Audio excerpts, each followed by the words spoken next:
Russell Brand has said in the last few minutes that he's the victim of a conspiracy to silence him.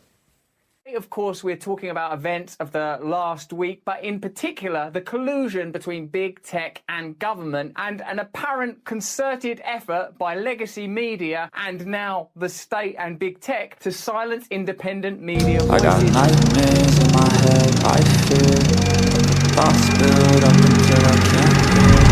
That my mind fills up into a creature, and it haunts me somewhere much deeper. I got nightmares in my head, I fear the thoughts build up until I can't hear. That my mind fills up into a creature, and it haunts me somewhere much deeper. Hello and welcome to True Crime Rocket Science, the most authentic voice in true crime. Something happened yesterday. A woman came forward and made it official by going to the police.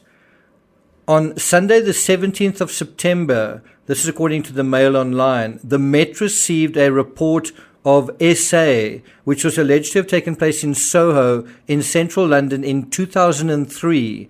Officers are in contact with the woman and will be providing her with support. Meanwhile, Brand has just released another video on Rumble ranting about conspiracies to silence him. Really, one of the biggest, loudest loudmouths talking on camera to a flock of over 1 million about being silenced. And I mean, he released the same video on YouTube. It's already been viewed 94,000 times. And that was about 43 minutes ago, based on the time that I'm recording this. His video on YouTube is titled, Are We Being Silenced? So he's sort of expanding it. As I say, has been viewed almost probably about 100,000 times by now. And his YouTube subscriber base has now grown by 30,000 since the allegations surfaced against him. I've got to say, I actually feel more silenced than I think he does. I've already moved one of my videos about Brand into members only because it's being sort of sanctioned, losing about a dozen subscribers per video I put up on Russell Brand. So who really has been and is being silenced? I mean, think about the woman who came forward. She's been silent for 20 years about whatever happened to her in Soho.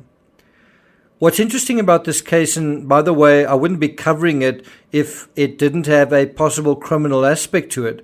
What's interesting is how almost the more crimes there are, the easier they are to dismiss. I mean, you just think about that logic. What the actual fuck?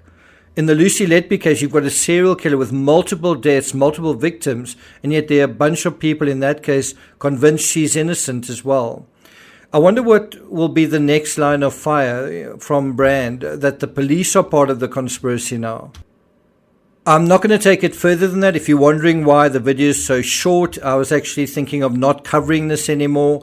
As I said, my last video, I've shifted to members only because I'm being criticized. I mean, the only reason I covered this case is because it's a high-profile case that I predicted would turn out to be likely have a criminal aspect to it. And so that's where we are. But if I'm going to be criticized and sanctioned, basically, for trying to do my job, essentially, well, then I'm not going to continue. It's going to be either behind the paywall of members only or Patreon. If you'd like me to continue my analysis and you're not a subscriber, then please do subscribe. Otherwise, I'm going to move on to something else. Thank you for listening, and I'll see you guys next time.